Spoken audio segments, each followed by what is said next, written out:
it's Christy. Welcome back to my channel and welcome to day 5 of my 2023 holiday card series. Today I'm going to be making an all dies and a little stamping but no coloring card using Hello Bluebird's brand new December Post, Candy Cane Lane, and the Postage frame die. So the first thing I'm going to do is take that postage frame die and run it through my die cutting machine with a piece of Spectrum Noir Ultra Smooth Premium White cardstock. And that die is going to cut out 3 separate pieces. You're going to get that postage frame on the outside. You're going to get a little flag banner. And then you get this piece, which might look a little bit strange, but I'm going to show you how it works. So it's not meant to be used as a whole. It's actually meant to be cut apart. So you can either just trim out the outside edges and use it as like a 3-strip of little stamps, or you can trim them down to as many little pieces as you want. You can trim out individual stamps, or you can do little strips of stamps in rows of 2 or 3, whatever you'd like to do. You can also use them vertically or horizontally. And all you have to do is just take your scissors and run them right through the center of the little dots that the die cuts out. And then you're going to be left with that postage frame edge. I'm just using my fingernail to make sure that all of those little dots are pushed out of the holes there. And then you can kind of see that postage frame edge coming together.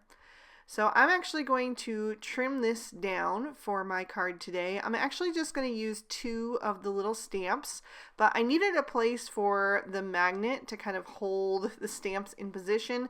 So I trimmed it down into a strip of sticks, but like I said, I'm only going to be using 2 of them. So for the first stamp, I'm going to be using a little holly leaf and berry image, and I'm going to do the outline first using some Lawn Fawn jet black ink, and I'm going to press that down twice to make sure I have a nice bold impression.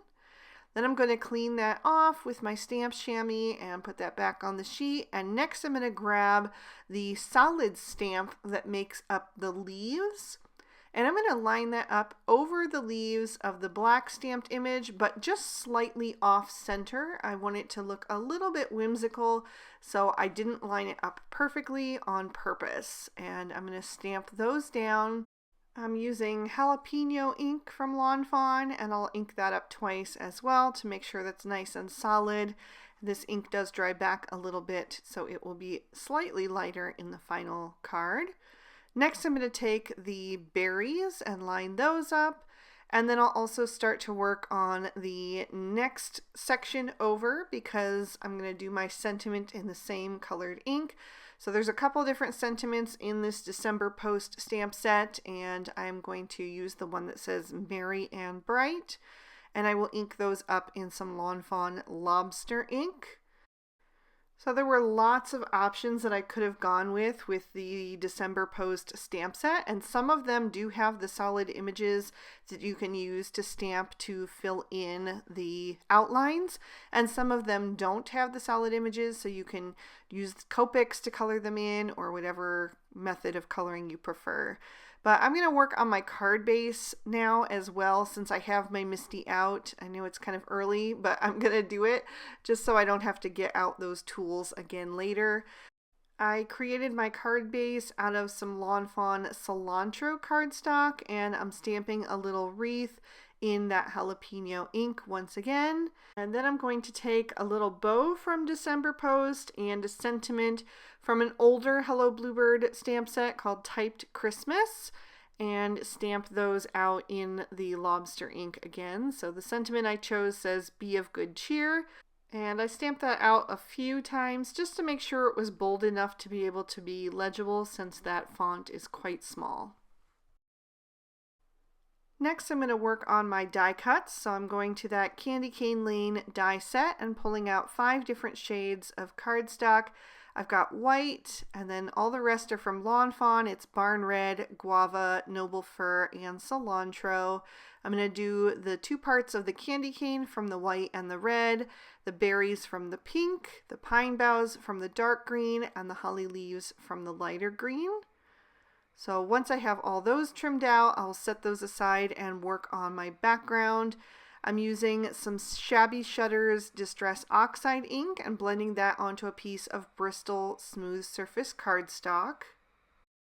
I wanted the background to be really light because we have a lot of bold, punchy colors coming in from those die cuts. So I just wanted the background to be nice and soft, but still have a festive feel. So I'm blending this on until it's nice and smooth, and I have it to a level of saturation that I'm looking for. I wanted it to be slightly darker in the center and then kind of fade out as it gets toward the edges. And then once I am happy with that, I'm going to start to distress it a bit. First, I'll take some water and spritz that onto an acrylic block, and then pick that up with a thin paintbrush and splatter it all over the background. I'm going to let that react with the Distress Oxide ink for a little bit. It's going to lift some of that color up, and then I'm going to blot it with a paper towel. This typically shows up a lot nicer on darker colors, but it still adds a little bit of something to that background.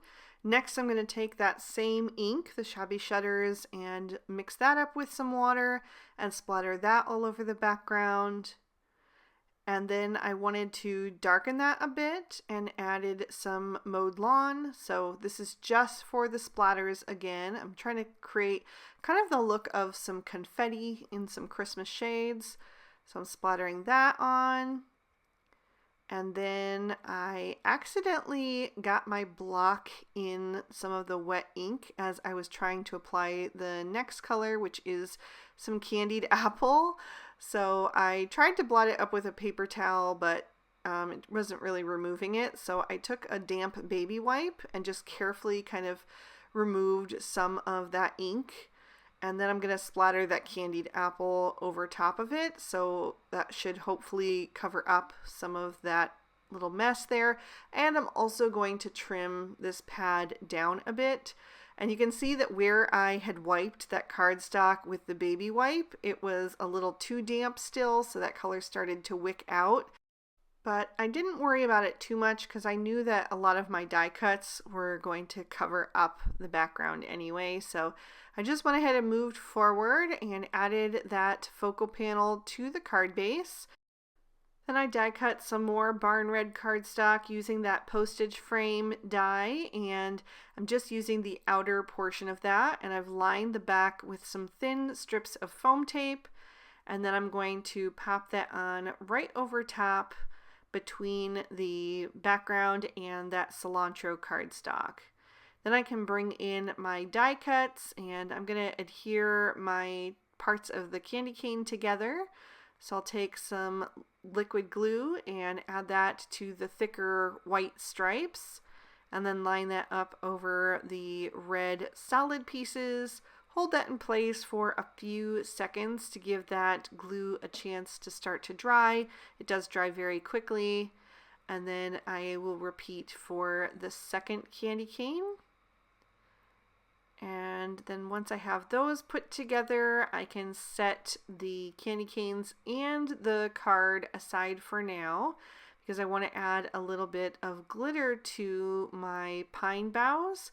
So I'm just taking a plain sheet of typing paper just to catch the glitter, and then I'm going to use my Bearly Art Precision Craft Glue once again to add little bits of glue to the edges of those palm branches.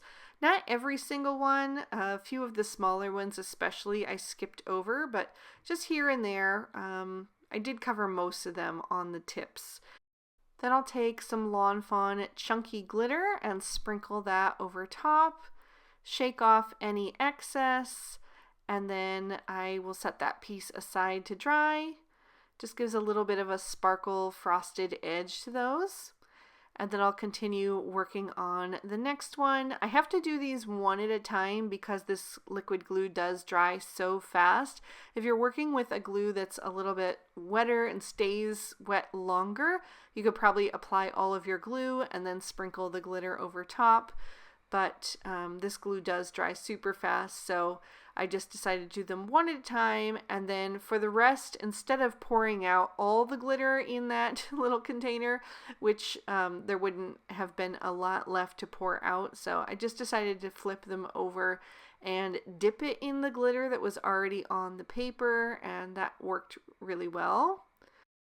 So I ended up die cutting 5 of these because that was just how many fit on the sheet of paper that I was using, and it ended up being the perfect amount. I did use all 5 of them, at least in part. A couple of them I'm going to end up trimming down, but I did use all 5, so I was glad that I had die cut that many because I wasn't sure how many I was going to need exactly to fill out the scene.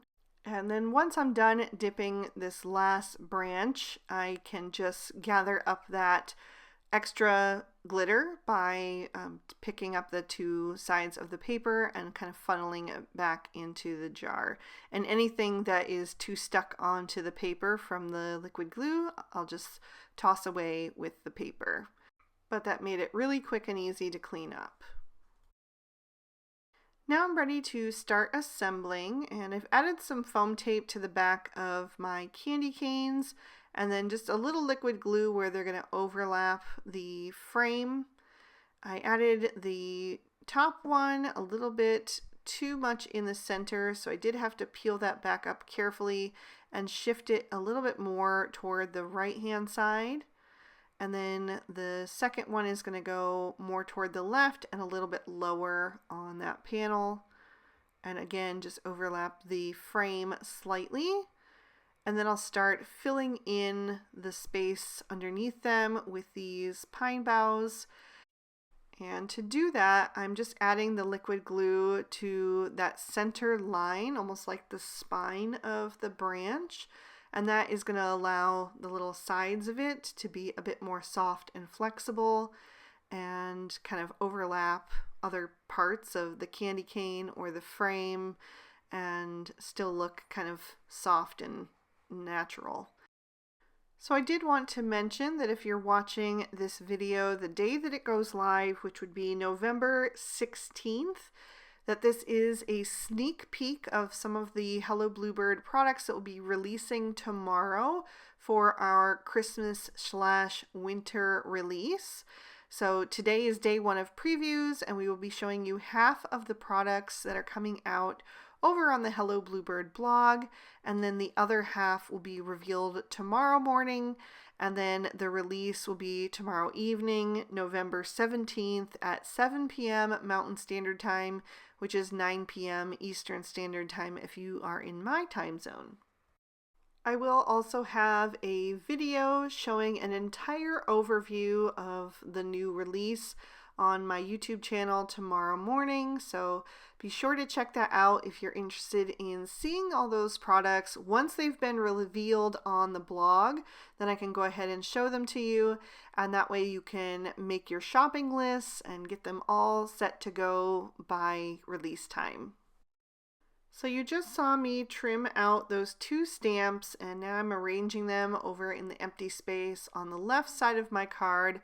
I wanted the sentiment to be a little bit higher so it would be more visible, and then the other little stamped image is tucked behind some of those pine branches, but still where you can see it. I wanted to be sure that those remained a feature on the card. So now that I've got those on, I am going to continue filling in the empty spaces with more of these pine branches and just making sure that they don't overlap any of the wording of the sentiment or disguise what that image is on the second stamp with the holly berries and leaves. Speaking of holly berries and leaves, I also have the ones that I die cut, so I'm going to add those down toward the bottom of the scene as well, just to have a little bit of contrasting color. And I will be popping up those leaves, so I'm just adding a thin strip of foam tape behind those. And then it's basically just trial and error, kind of figuring out where things are going to go and filling in the bottom of that scene so it's nice and full and has those festive pops of color with the lighter green and then those pink berries. So I'm still pretty new to these no coloring cards where you mainly use die cuts and maybe a few stamped images, but only with inks. I've only done a few of those in the past just because I'm such a huge lover of the Copic coloring, but it's always nice to mix things up every once in a while and try something new, step a little bit outside of your comfort zone and just do a different kind of technique or, a different way of card making than what you're used to. And I do think that they come together a bit quicker, even with someone like me who isn't used to it and has to readjust and move things around a little bit until I have a design that I like. I do think that they are faster to put together, and that is always nice, especially around the holidays when you have so many cards to make and you can start to feel a little bit burnt out from coming up with new ideas, especially if you're someone like me that creates a unique card for each and every Christmas card that you send out. It's nice to just kind of mix things up every once in a while and have something that you can put together a little bit more quickly and still get a card that has a big impact visually. So I'm down to my last remaining pine branch, and I felt like it needed something over on that right hand side anyway, and that's going to help cover up those little red splodges that kind of showed up when the paper was too wet from the baby wipe, so that helped a lot. And it just helped with the weight since the candy cane on the left is tipped touching the frame. I wanted something that was also touching the frame on the right hand side. So that worked out perfectly. And now I am just going to go in and add a little extra glitter by putting some Stardust stickles on my berries so that they can look frosted. I didn't want to go too crazy. I thought about putting it on the candy canes as well, but I thought with all of the chunky glitter on the pine branches and then this on the berries, I just didn't want to overdo it. I did add it to the berries on that little stamped design, but that is where I'm going to call it quits. So I will lift that up to the camera so you can see all of the detail and that sparkle and give you another peek at the inside. I really hope you guys enjoyed this one. Please be sure to hit that like button and leave me a comment down below if you did. And check out the Hello Bluebird blog if you want to see the rest of the design team inspiration with the day 1 of previews because they created some really incredible cards. If you haven't yet subscribed to my YouTube channel, I invite you to do so, and please ring that notification bell if you want to be alerted whenever I post a new video. I've been doing lots of bonus content lately, and I will also put day 5 of the previous 2 years of holiday card series on screen so you can continue watching if you'd like. Thank you so much for spending your time with me today. I hope you had a good one, and I'll see you soon in another video. Bye-bye.